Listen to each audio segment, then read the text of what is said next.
Alléluia, bien-aimé Seigneur, bonjour, bonsoir.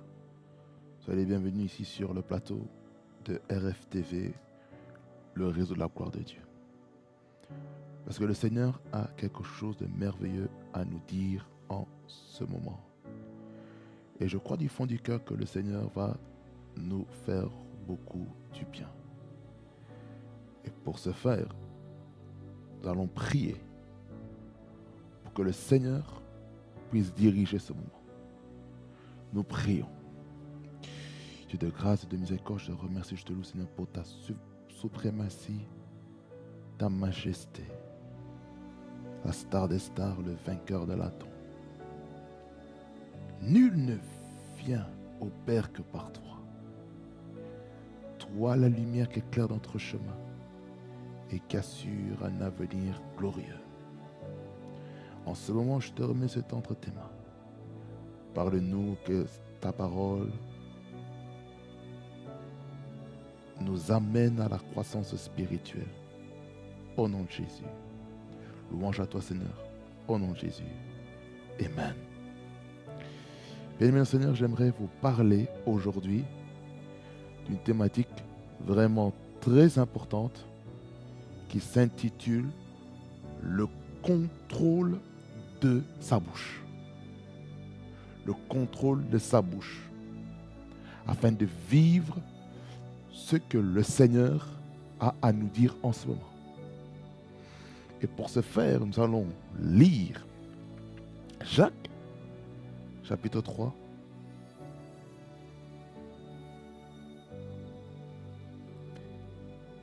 le verset 1er jusqu'au verset 12. Qu'est-ce que les Écritures ici nous disent? Ils nous disent ceci. Mes frères, qu'il n'y ait pas parmi vous un grand nombre de personnes qui se mettent à enseigner, car vous savez que nous serons jugés plus sévèrement. Nous bronchons tous de plusieurs manières. Si quelqu'un ne bronche point en parole, c'est un homme parfait, capable de tenir tout son corps en bride.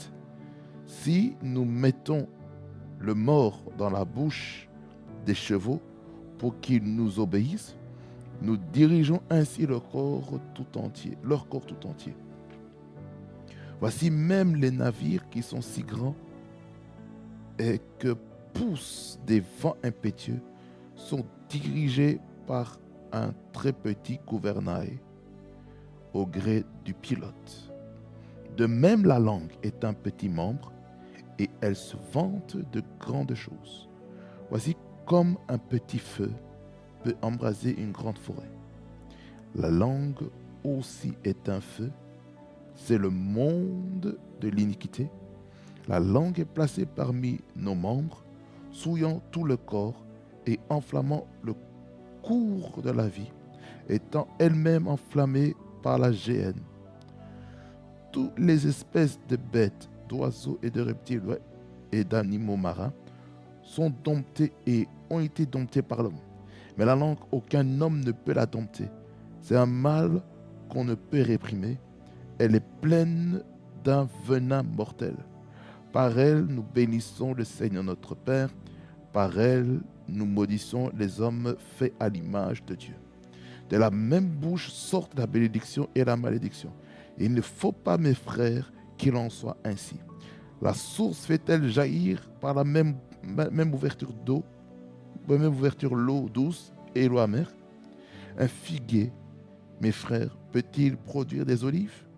Ou une vigne des figues? De l'eau salée ne peut pas non plus produire de l'eau douce. Amen. Sanctifie ta parole, Seigneur, et qu'il nous fasse beaucoup du bien. Au nom de Jésus. Amen. Bien-aimé Seigneur, ce texte-ci, il est vraiment parlant. Il est parlant dans le sens où nous avons une grande responsabilité lorsque nous prêchons la bonne nouvelle. Et nous devons comprendre que le Seigneur a des choses merveilleuses à faire avec nous. Mais le problème, c'est quoi? c'est que nous avons du mal à contrôler notre bouche. C'est ça ce qui tue chacun d'entre nous. C'est l'usage de notre parole.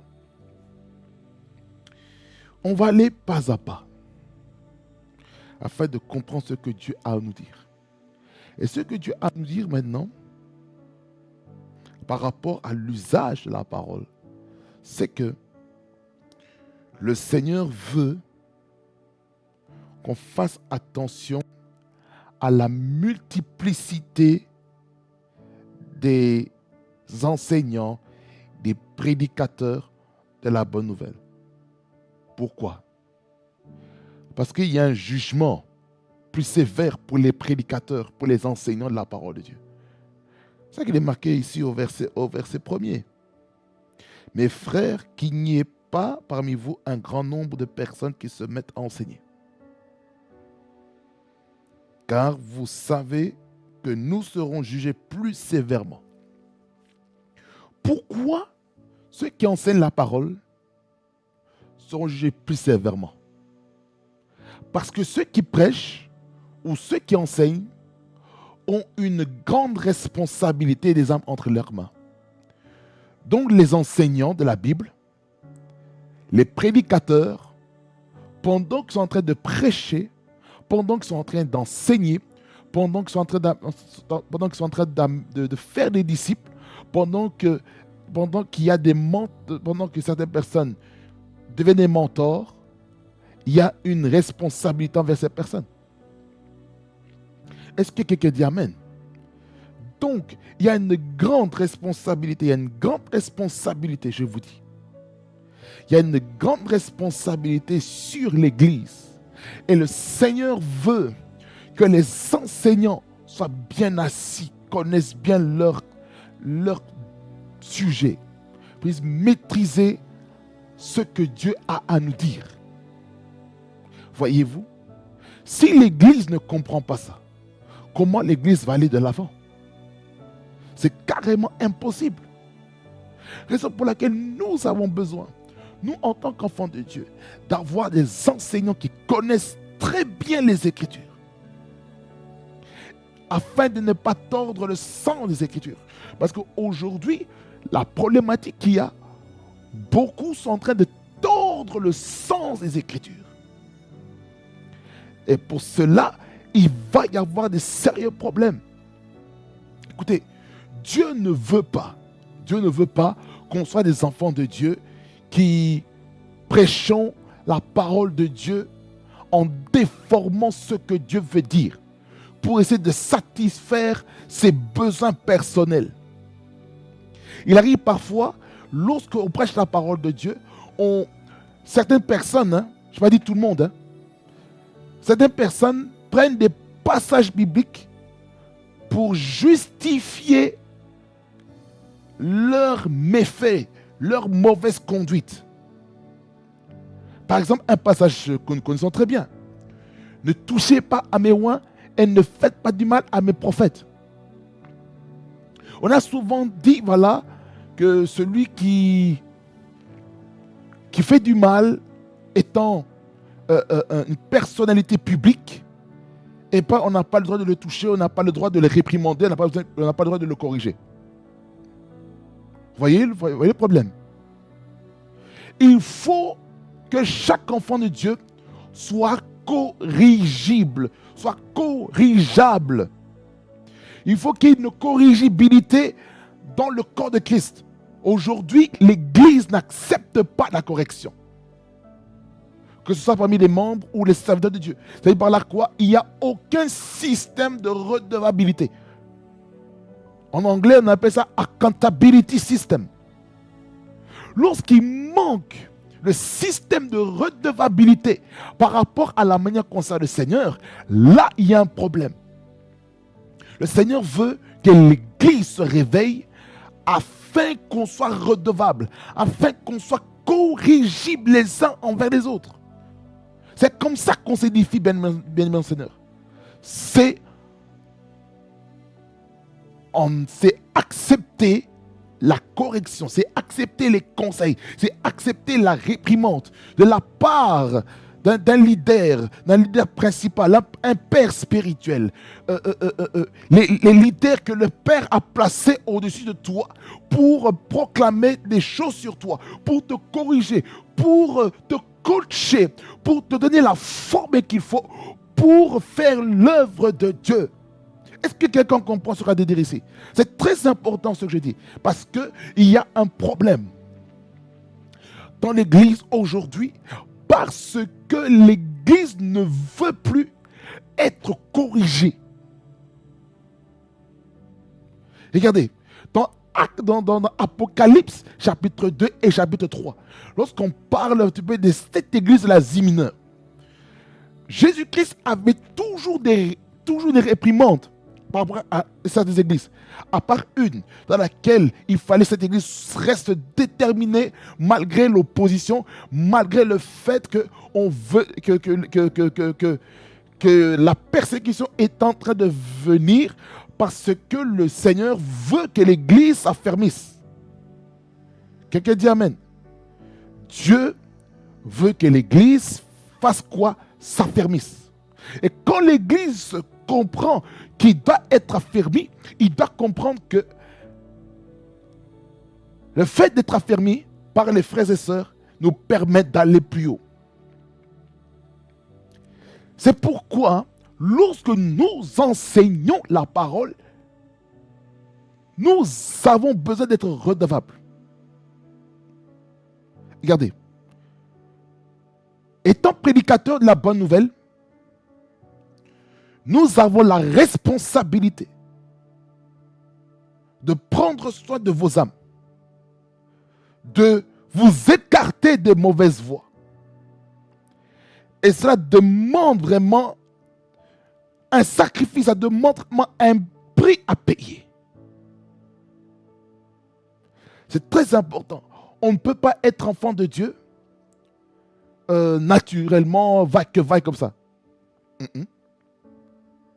Non. Marabasso malacheka.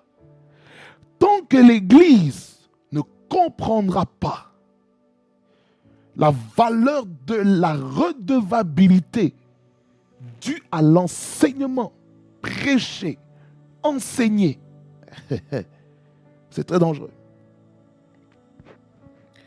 Raison pour laquelle un enfant de Dieu doit accepter d'être corrigé.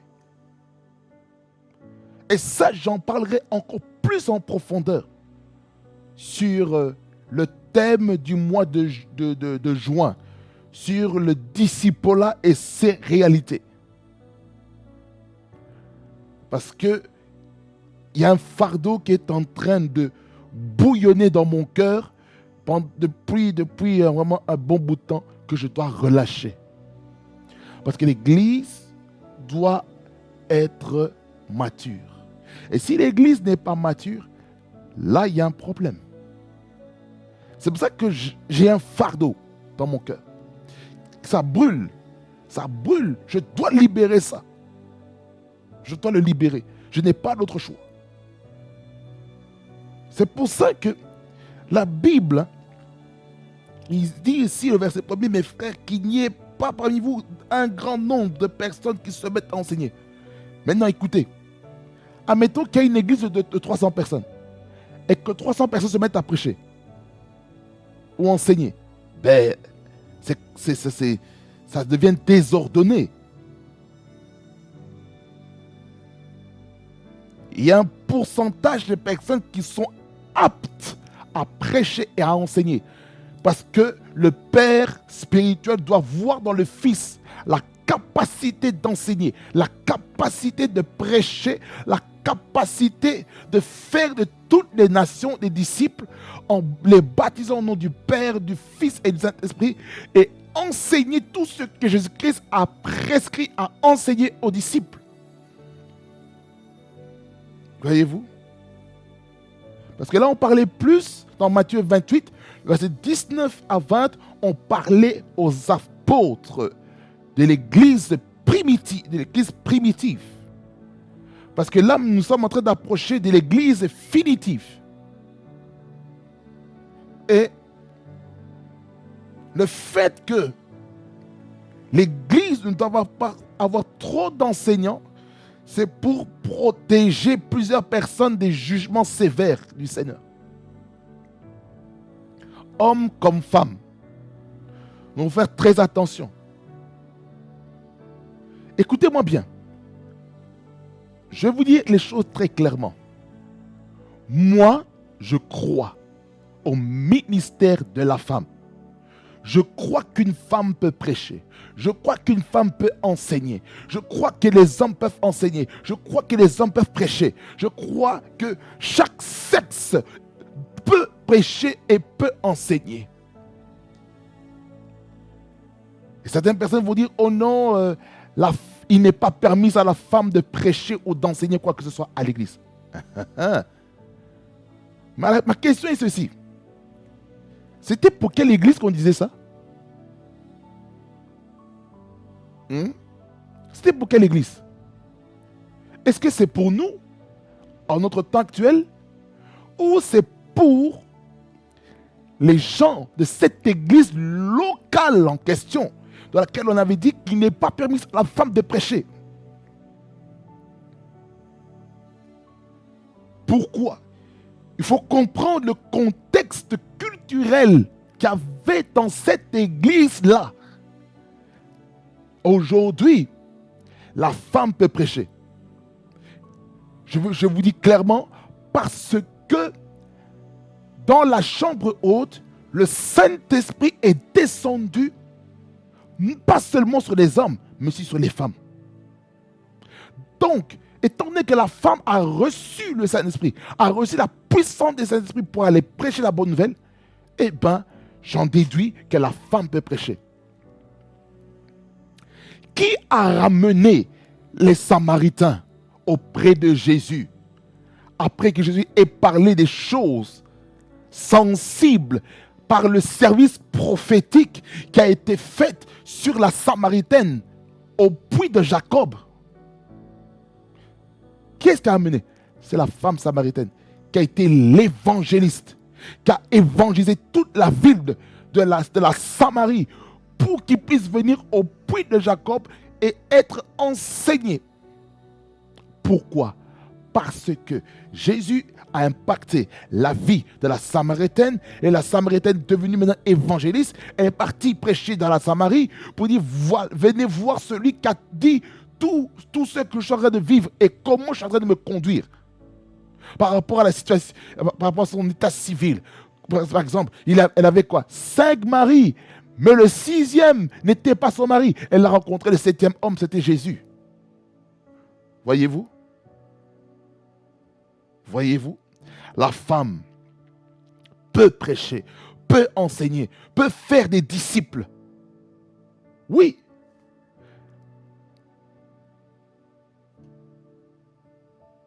Qui a été l'évangéliste de la résurrection de Jésus?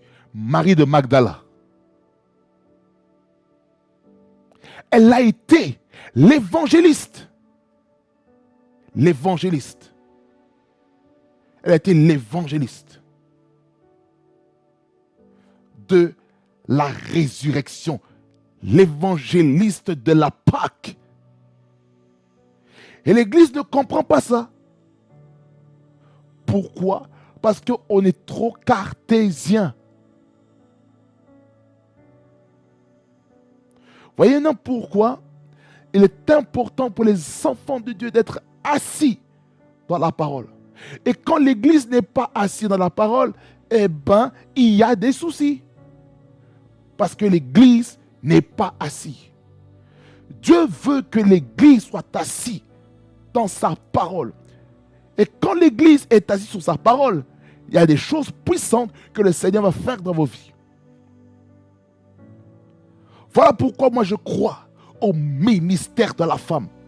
Je crois au ministère des hommes. Je crois au ministère de la jeunesse. Je crois au ministère d'intercession. Je crois au ministère de la louange, de la musique, etc. Je crois au ministère d'intercession. Je crois au ministère social. Je crois au ministère théâtral. Je crois au ministère d'affermissement des âmes. Je crois au ministère, alléluia, de l'évangélisation. Je crois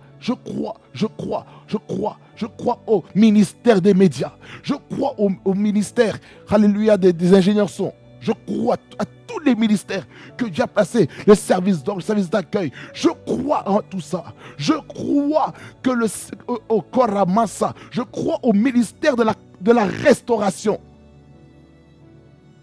Come on.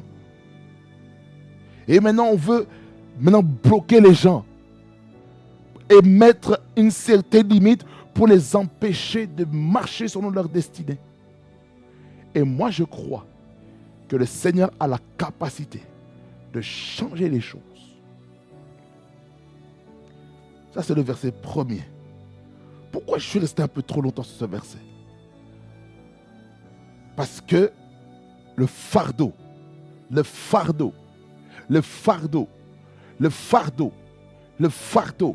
vous devez savoir que quand quelqu'un porte un fardeau lourd sur lui, ça veut dire que Dieu a des choses à faire. Parce que je peux vous dire, à l'heure actuelle, je sens un fardeau énorme pour l'Église. Le verset 2 et le verset 3, il parle du péché. Il dit, nous brochons tous de plusieurs manières.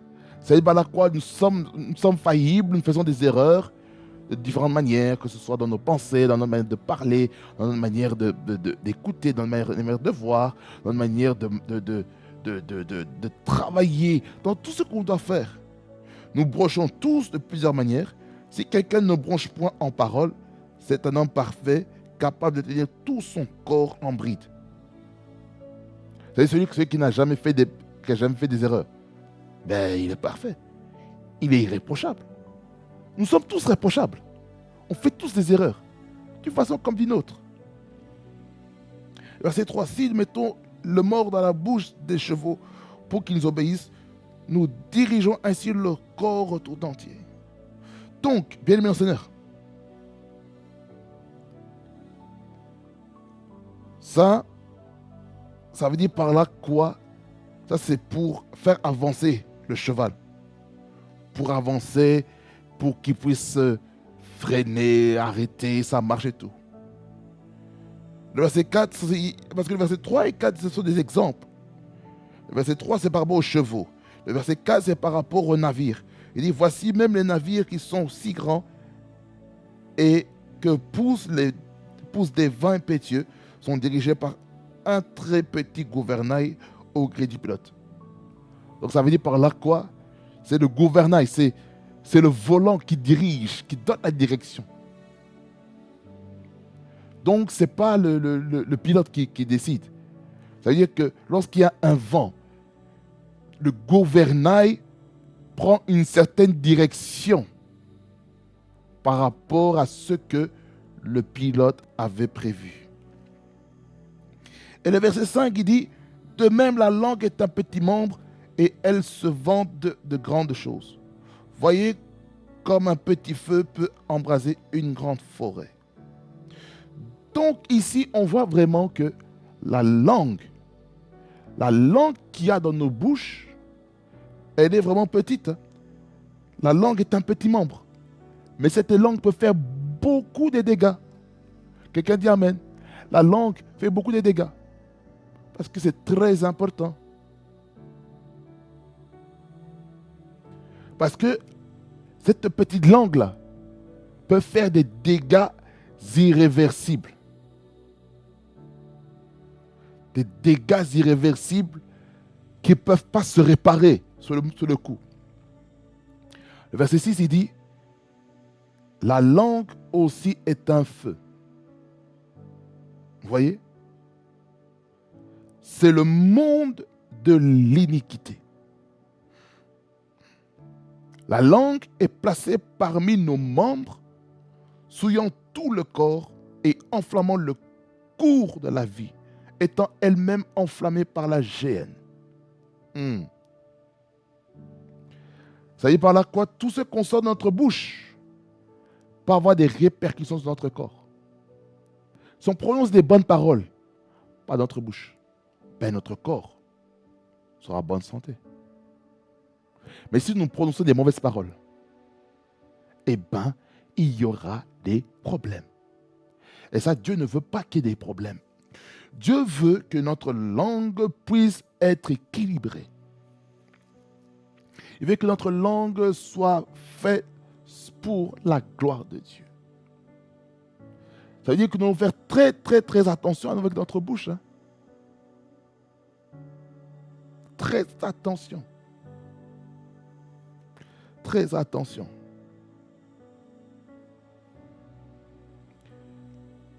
Et cette langue-là, vous savez, ça peut faire des sérieux dégâts.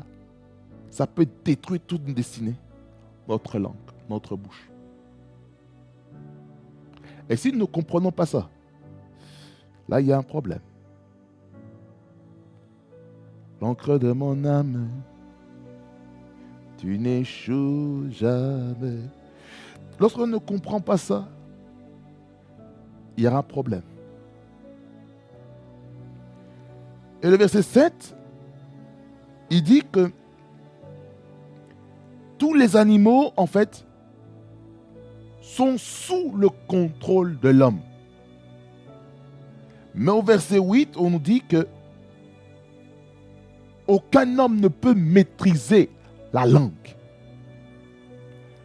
Ça veut dire que souvent, on est très prompt à répondre. Exemple, on vous a fait du mal dans une église ou dans votre famille. Et vous dites des choses sous le coup de l'émotion. Souvent, ce qu'on dit, c'est dû aux émotions qu'il y a dans notre cœur. Et le Seigneur ne veut pas qu'on soit trop émotif. C'est pour ça que nous devons faire très attention à nos émotions. Nous devons faire très attention aux choses qui sortent de notre bouche. On a été blessé, on bombarde. On bombarde où? Sur la toile. Sur la toile ici, sur YouTube, sur Facebook, Instagram, Twitter, TikTok. Toutes ces choses, on doit les libérer des venins sataniques dans le but de détruire les vies des gens. Et ce n'est pas ça ce que Dieu veut, non? Le Seigneur veut qu'on soit exemplaire. Le Seigneur veut qu'on soit exemplaire. Dieu ne veut pas qu'on puisse détruire notre prochain. Ça veut dire que nous devons faire attention. Quelqu'un t'a fait du mal. Ne va pas injecter le venin de la destruction dans la vie de ton frère et de ta sœur. C'est pour ça que le Seigneur exige de nous que nous fassions très attention.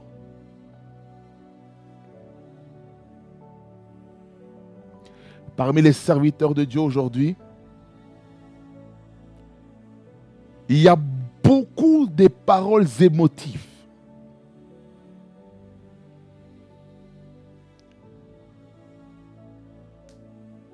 Maintenant, la problématique qu'il y a aujourd'hui, quand je parle maintenant de la langue, on est prêt à détruire le ministère de son confrère pasteur, son confrère prophète, son confrère apôtre, son confrère évangéliste, son confrère docteur, son confrère évêque, parce qu'on n'est pas d'accord d'un sujet théologique ou d'une portion d'un message qui a été prêché et maintenant on l'attaque. Et surtout ceux qui font des blogs en ligne, en disant voilà, apôtre un tel est en train de répondre au prophète un tel, voilà ceci, voilà cela, dans quel but? De monétiser les vidéos. Bien-aimés dans le Seigneur, on ne monétise pas les vidéos chrétiennes. Qu'est-ce que vous cherchez, bien aimé Seigneur? Qu'est-ce que vous cherchez? Vous qui êtes dans les blogs chrétiennes, on a bien exposé les gens. Qu'est-ce que vous cherchez? Vous cherchez quoi? Vous cherchez quoi? Vous cherchez quoi? Qu'est-ce que vous cherchez au juste? Vous cherchez la guerre dans l'église et vous laissez le diable entrer dans votre cœur pour essayer de discréditer les ministères. Les ministères que Jésus-Christ a placés dans les cœurs de ses serviteurs, ses oints. Faites attention. Si vous faites des vidéos pour avoir du buzz, répentez-vous. On ne prêche pas pour faire du buzz. On n'enseigne pas la parole de Dieu pour faire du buzz. On ne prêche pas, on n'enseigne pas la parole de Dieu pour essayer de voler les âmes des autres. Car Dieu place le solitaire dans une famille. Dieu place en famille celui qui est délaissé, celui qui est seul. Est-ce que vous me comprenez? Beaucoup d'entre nous, on veut maintenant dire oh non, il a dit ceci, je ne suis pas d'accord, moi j'attaque. Et puis on va dire, prophète un tel a rétorqué pasteur un tel, oh docteur un tel a rétorqué bishop un tel. Mais bien aimé, on n'a plus le temps.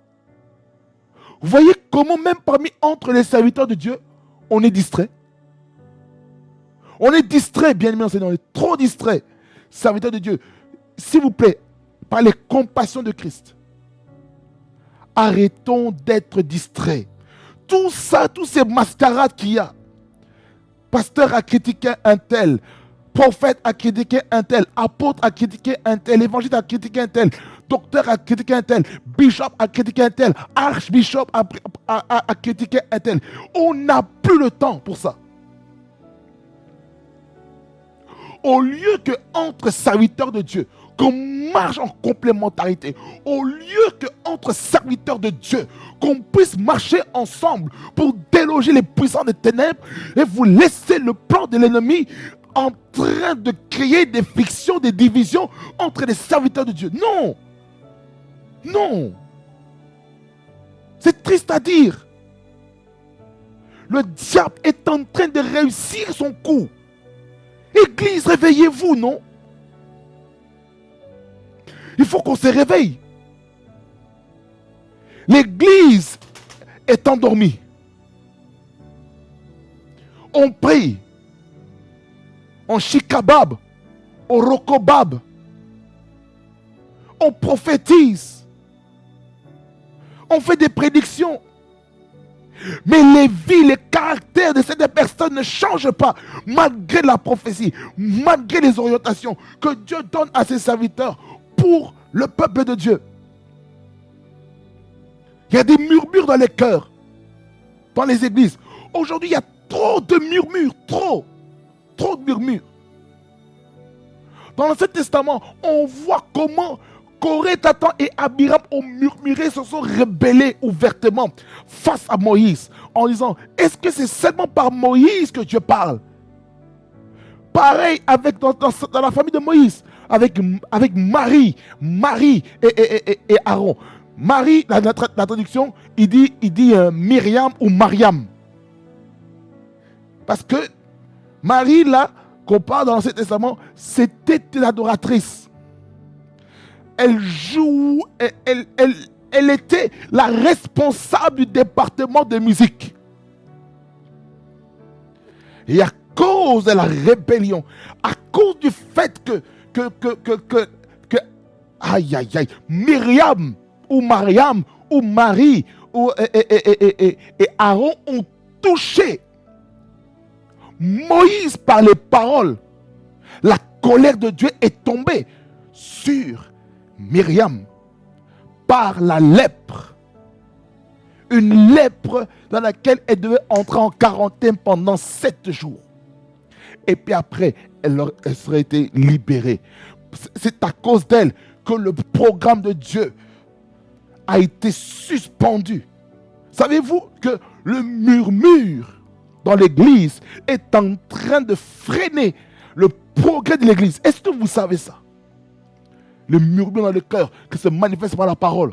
Oh non, moi, je ne suis pas d'accord de la manière que pasteur un tel est en train de diriger l'église. Moi, je ne suis pas d'accord que tel prophète dirige l'église de telle manière. Moi, je ne suis pas d'accord que l'apôtre ceci. Moi, je ne suis pas d'accord que l'évangile ceci. Moi, je ne suis pas d'accord que le docteur ainsi. Moi, je ne suis pas d'accord de la manière que l'évêque est en train de diriger l'église. Moi, je ne suis pas d'accord que l'archevêque, l'archbishop est en train d'opérer dans l'église. Bien aimé, on n'a plus le temps pour ça. Jésus-Christ revient bientôt. Et vu que Jésus-Christ revient bientôt, il a besoin que nous, les enfants de Dieu, qu'on puisse vraiment se convertir, qu'on puisse se repentir sincèrement. Parce que l'Église est en train, excusez-moi de dire comme ça, elle est en train de partir en sucette. Si on ne fait pas attention, Dieu va susciter des persécutions de l'Église. Et c'est là que vous allez comprendre que vous devez vous réveiller.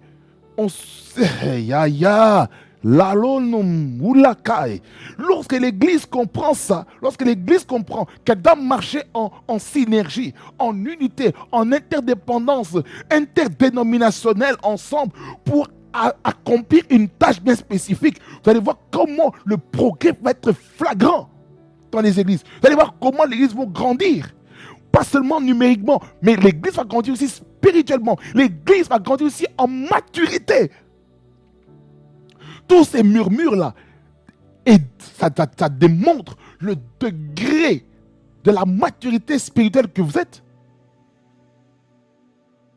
Je vous dis la vérité. Je vous dis la vérité. Les murmures dans l'église déterminent le degré de maturité que vous avez à l'église. Les murmures tuent le réveil. Les murmures tuent le progrès dans l'église. Et écoutez-moi bien, toute personne qui murmure va être disqualifiée devant Dieu. Est-ce que vous savez ça? Les murmures disqualifient les gens. Les murmures disqualifient les gens. Je vous dis la vérité. Oh, comment? Je vous dis la sincère vérité. L'église qui murmure et qui demeure dans les murmures, Dieu ne va plus utiliser cette église. Je vous dis clairement, je parle prophétiquement. Si vous ne changez pas, comme Jésus-Christ avait parlé à l'église d'Éphèse, dans laquelle Jésus-Christ avait reproché qu'ils avaient abandonné leur premier amour, et s'ils ne se répandaient pas, il allait enlever leur lampe du chandelier. Ça veut dire par la croix. Lorsqu'on enlève la lampe du chandelier, ça veut dire par la croix, le Saint-Esprit ne régnera plus jamais dans cette église. Et aujourd'hui, dans cette église, il y a beaucoup de divertissement au lieu de laisser Dieu au centre.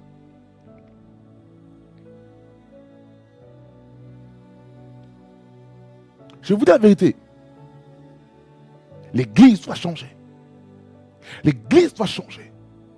Elle doit changer de mentalité. Elle doit changer de la manière de voir les choses. Vous voyez ce que notre bouche est en train de faire, un corps de Christ. Vous voyez ce que notre bouche est en train de faire? Notre bouche est en train de détruire l'œuvre de Dieu. Notre bouche est en train de détruire les serviteurs de Dieu. Notre bouche, les membres de l'église. Notre bouche est en train de détruire l'homme de Dieu ou la femme de Dieu qui a la responsabilité de la bergerie. Pourquoi nos bouches? Est-ce que vous savez que vos murmures, il y a des oiseaux qui prennent votre murmure et ils placent dans le cœur du pasteur, du prophète, de l'évangéliste, de l'apôtre, du docteur, de l'évêque. Est-ce que vous savez ça? Et maintenant, j'aimerais expliquer maintenant pourquoi vous n'arrivez pas à recevoir de la part de l'homme de Dieu dans l'église locale où vous êtes actuellement. Comment? Et pourquoi? Parce que vous avez murmuré. Et vous restez même dans l'endroit dans lequel vous avez murmuré. Mes gars, mes amis. Jusqu'à quand vous allez continuer à murmurer? Vous murmurez et vous restez dans l'église. J'aimerais vous dire par là quoi? Si vous restez dans cette église en murmurant, vous allez mourir spirituellement. Et c'est comme ça, vous allez amener les calamités dans vos maisons, dans vos familles, parce que vous murmurez et vous restez dans l'église locale. Comment Dieu va vous toucher? Vous allez commencer à adorer. Alléluia, alléluia, alléluia, alléluia. Pendant ce temps, vous êtes en train de chanter, vous commencez à murmurer dans votre cœur. Oh, j'ai la haine vis-à-vis du pasteur, j'ai la haine contre la femme du pasteur. Alléluia, alléluia, alléluia. Tu es en train d'adorer le Seigneur.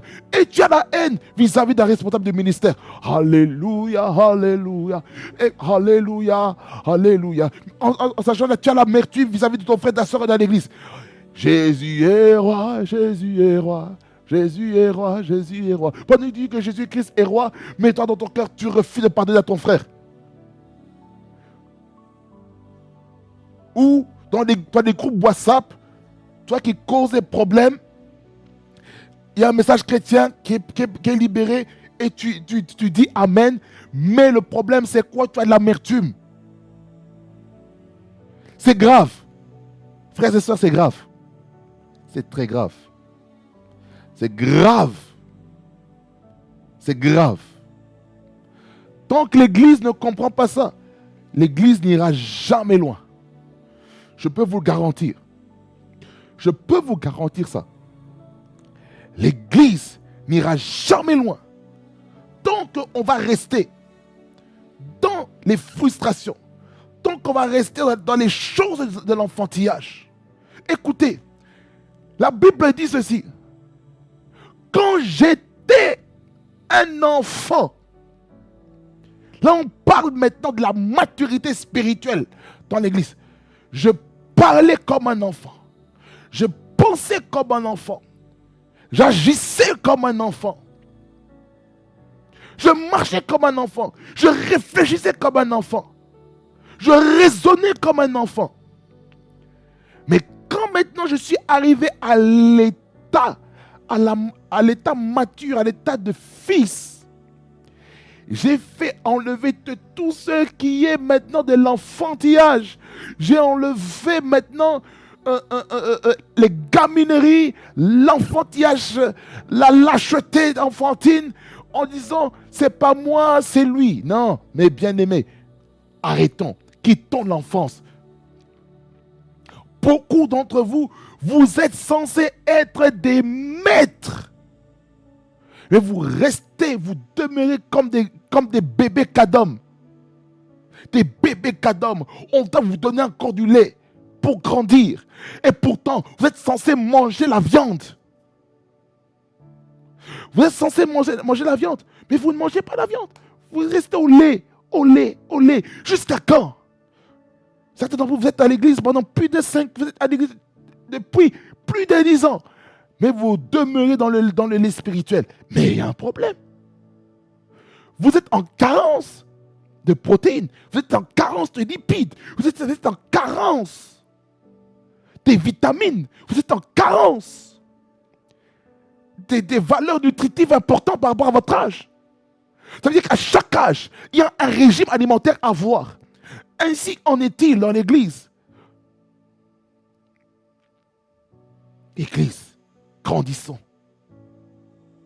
Grandissons, Église du Seigneur. Grandissons. Arrêtons l'enfantillage. On est trop enfantin, Jésus. Oh, Jésus-Christ, Seigneur. On est trop dans l'enfantillage. On est trop dans l'enfantillage, my goodness. Jesus is Lord. On est trop dans l'enfantillage.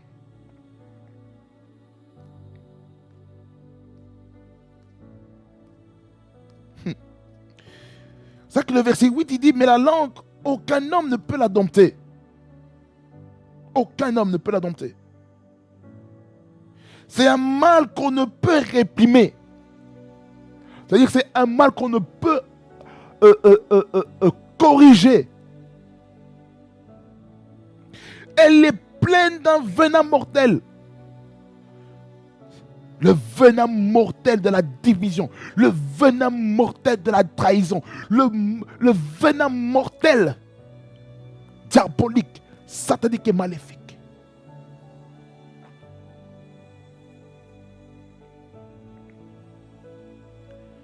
Bien-aimés Seigneur, comment nous, enfants de Dieu, nous pouvons bénir les autres de notre bouche et puis maudire les gens de notre bouche. Lorsque Genèse 1er verset 26 a été créé, la domination n'était pas contre, contre notre prochain. Je vais vous montrer ça. Genèse 1er 26, qu'est-ce que Dieu a dit dans le conseil des trois, dans le G3, Père, Fils, Saint-Esprit, qu'est-ce que Dieu a dit? Puis Dieu dit, faisons l'homme à notre image, selon notre ressemblance, et qui domine. Attendez, je vais lire et puis je vais poser la question. Et qui domine sur les poissons de la mer, sur les oiseaux du ciel, sur le bétail, sur toute la terre et sur tous les reptiles qui se rampent sur la terre. Verset 27 jusqu'au verset 28. Dieu créa l'homme à son image, il créa à l'image de Dieu, il créa l'homme et la femme. Dieu les bénit et Dieu leur dit, soyez féconds, multipliez, remplissez la terre et assujettissez-la et dominez sur les poissons de la mer, sur les oiseaux du ciel et sur tout animal qui se meut sur la terre. Ma question, sur qui devons-nous dominer? Est-ce qu'il faut dominer son prochain? Je vous pose la question. Est-ce qu'il faut dominer notre frère et sœur? Non. On domine sur toutes les choses que Dieu a créées et qui est sous notre contrôle, sous notre leadership, sous notre autorité.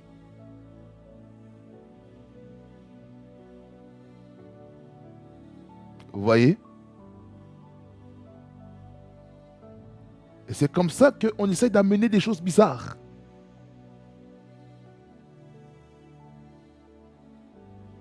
Il faut qu'on réfléchisse. Karabaskata yabababa.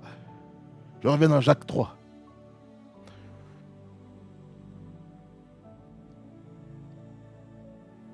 Verset 9. Écoutez. Par elle, nous bénissons le Seigneur notre Dieu. Et par elle, nous bénissons les hommes faits à l'image de Dieu. Qu'est-ce que ça veut dire?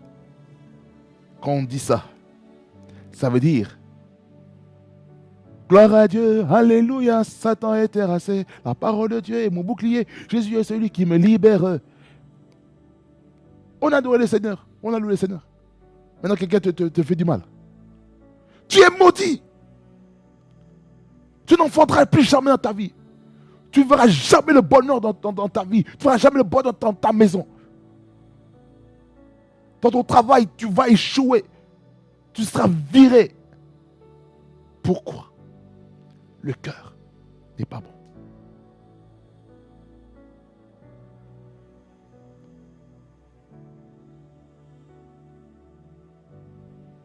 Oh non, moi, je ne te pardonnerai jamais jusqu'à ma mort. Oh, cette même bouche qui dit Amen, qui dit Alléluia, gloire à Dieu, cette même bouche qui dit je ne te pardonnerai jamais, tu es maudit. Cette même bouche qui prononce des paroles imprécatoires, c'est la destinée des êtres humains. En d'autres termes, vous êtes en train de pratiquer de la sorcellerie. consciente comme inconscient. Je vous dis la vérité. Toute personne qui parle mal de son frère ou de sa sœur en Christ, je le dis avec sévérité, vous pratiquez la sorcellerie.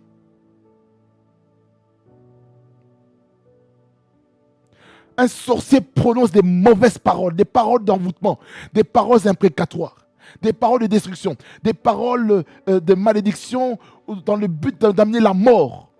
Dans le travail, dans les finances, dans le ministère, dans l'appel, dans les relations humaines, dans les études. À cause de quoi? Déception. On prononce des mauvaises paroles. Oh non, tel pasteur m'a mal parlé, patata, qu'il soit maudit, qu'il soit anathème. Ah! Aïe, aïe, aïe, aïe, aïe, aïe, aïe. Même en parlant comme ça, j'ai même peur. Il faut avoir la peur de Dieu, il faut avoir la crainte de Dieu, béni mon Seigneur. De ne pas prononcer des paroles imprécatoires, des paroles de malédiction vis-à-vis de son frère, vis-à-vis de sa soeur. Je suis désolé. Abana. C'est pour ça que l'Église n'avance pas. D'un côté, on bénit l'homme de Dieu. D'un autre côté, on le maudit. Dans Genèse 12, le verset 3, il dit, je bénirai ceux qui te béniront et je maudirai ceux qui te maudiront. Vous voyez? Donc, qu'est-ce que ça veut dire? Ça veut dire par là quoi?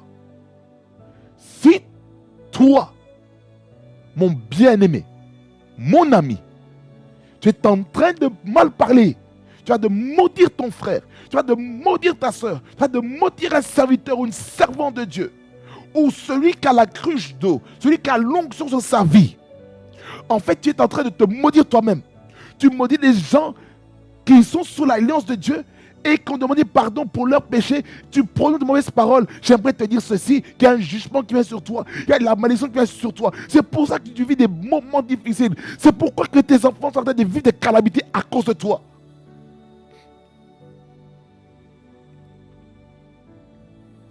Et vous vous demandez, Seigneur, qu'est-ce qui se passe?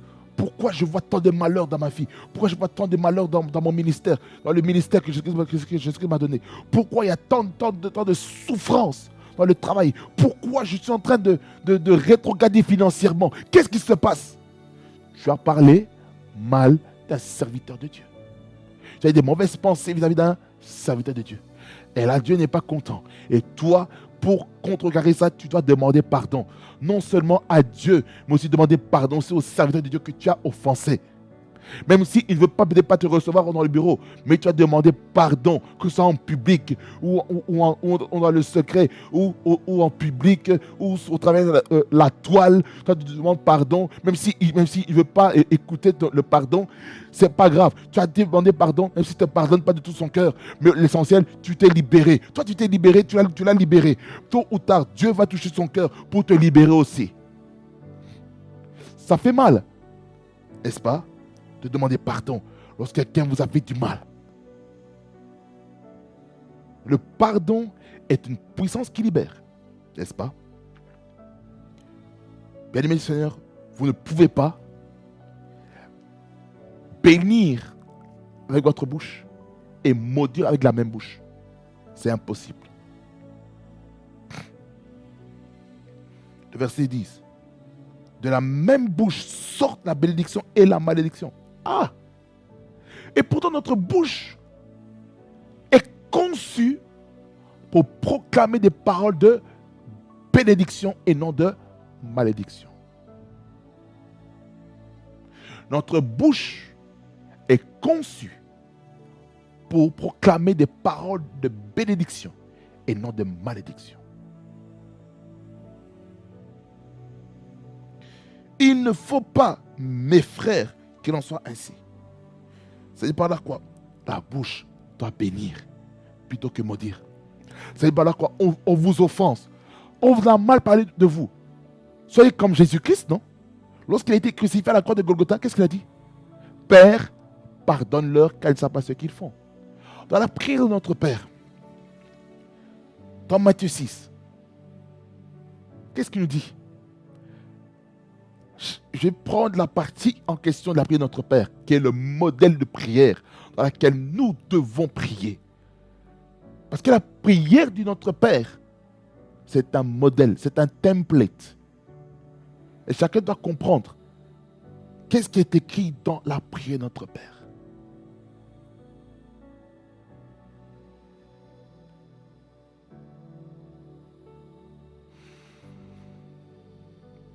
Dans la prière de notre Père, il y a une partie qui dit « Pardonne-nous nos offenses, comme nous pardonnons aussi à ceux qui nous ont offensés. » Jésus-Christ va encore plus loin après la prière de notre Père, le modèle. Il dit ceci, « Si vous pardonnez les offenses de votre prochain, je paraphrase, Dieu pardonnera aussi vos offenses. Mais si vous refusez de pardonner les offenses de votre prochain, eh bien Dieu ne vous pardonnera pas non plus. Donc, Église, faites tout pour pardonner votre prochain. Faites tout pour pardonner. Faites tout pour que le pardon puisse vous libérer des problèmes que vous pouvez avoir dans votre vie. Quelqu'un dit Amen. Quelqu'un dit Amen.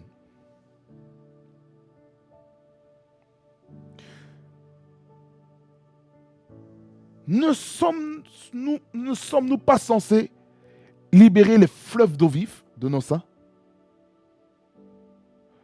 Comme il est écrit dans Jean 7, versets 37 et 38.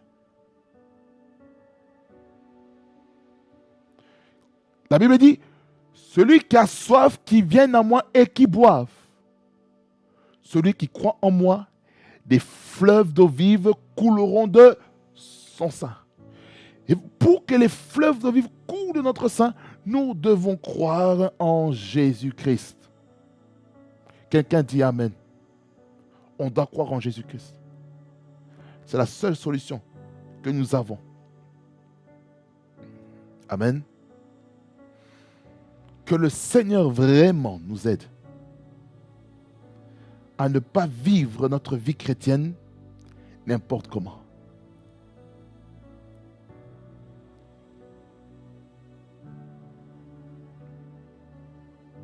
Que le Seigneur vraiment nous aide. Je suis arrivé à la fin de mon message.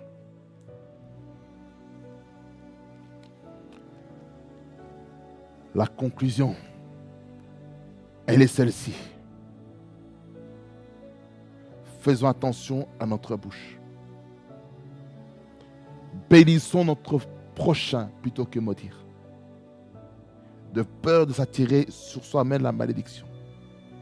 Troisièmement, assurons-nous que notre bouche sort des sources de bénédiction. Comme Abraham. Assurons-nous que les fleuves d'eau vive qui viennent de Saint-Esprit coulent de nous. Quatrièmement, pour les prédicateurs, les enseignants de la parole de Dieu, nous devons être aiguisés à 100% pour que cette parole soit percutante et bénisse le peuple de Dieu, afin que le jugement qui va tomber lors du tribunal de Christ, que le Seigneur Jésus-Christ puisse nous dire que nous sommes bons et fidèles serviteurs, parce qu'on a été fidèles dans des petites choses, et qu'on puisse entrer dans la joie de notre Maître, parce que Dieu va nous confier des plus grandes choses. Amen. Que le Seigneur vous bénisse et qu'il fasse beaucoup du bien. Père éternel de grâce, merci pour ta parole, qui est la vérité. Aide ton Église à corriger ce qui doit être corrigé. Aide les serviteurs de Dieu à s'unir et non être divisés par des rivalités entre collègues prédicateurs de la bonne nouvelle. Parce que nous sommes censés être complémentaires et non être en compétition. Au nom de Jésus-Christ, oh my God, je chasse l'esprit de compétition parmi les prédicateurs, parmi les serviteurs, parmi les servants de Dieu. Au nom de Jésus, je détruis l'esprit des rivalités, l'esprit des clans. Au nom de Jésus-Christ, je détruis le plan de Satan le diable dans la vie des pasteurs, dans la vie des prophètes, dans la vie des apôtres, dans la vie des évangélistes, dans la vie des docteurs, dans la vie des évêques, dans la vie des archevêques, au nom de Jésus-Christ, dans la vie des chantres, dans la vie, alléluia, des intercesseurs, dans la vie des musiciens de musique. Je chasse l'esprit des compétitions, l'esprit des guerres, au nom de Jésus-Christ. Je chasse dans les églises l'esprit d'amertume, l'esprit de murmure, au nom de Jésus, au nom de Jésus, au nom de Jésus. Je chasse l'esprit de murmure, je chasse l'esprit de murmure qui cause la malédiction, qui détruit la destinée des enfants de Dieu, qui détruit les familles, qui détruit les enfants. Au nom de Jésus-Christ, je proclame la libération. Au nom de Jésus-Christ de Nazareth, je proclame la libération. Je proclame la libération des enfants de Dieu, des serviteurs de Dieu, par l'autorité du nom de Jésus. Je proclame que Jésus-Christ est Seigneur, à la gloire de Dieu le Père. Et le diable n'a plus le droit de mettre la main mise sur les serviteurs de Dieu, sur les servants de Dieu, sur les hommes de Dieu, sur les femmes de Dieu. Au nom de Jésus-Christ, là où est-ce que la charge du ministère était tellement lourde et qu'au point où que la chair a commencé à se manifester dans la vie des serviteurs de Dieu, dans la vie des servants de Dieu, dans la vie des prédicateurs, des prédicatrices de la bonne nouvelle, je prie, Seigneur, que tu, alléluia, que tu relèves tes serviteurs, que tu relèves chaque pasteur, chaque prophète, chaque évangéliste, chaque apôtre, chaque docteur, chaque évêque, chaque surintendant, chaque surveillant des églises, chaque responsable apostolique des églises. Je prie, Seigneur, que tu les gardes, que tu les fortifies dans la tâche qu'ils ont, au nom de Jésus. Merci, Seigneur, parce que tu le fais pour la gloire de ton Saint-Nom. Au nom de Jésus, que j'ai ainsi prié. Amen. Rabaskata kariasa, ereso avuna, elamakataya. Soyez bénis au nom de Jésus. Réma Fréquency TV, le réseau La Gloire de Dieu. Restez connectés sur ma plateforme, parce que le Seigneur a des choses merveilleuses à nous communiquer. Amen. Soyez bénis au nom de Jésus-Christ.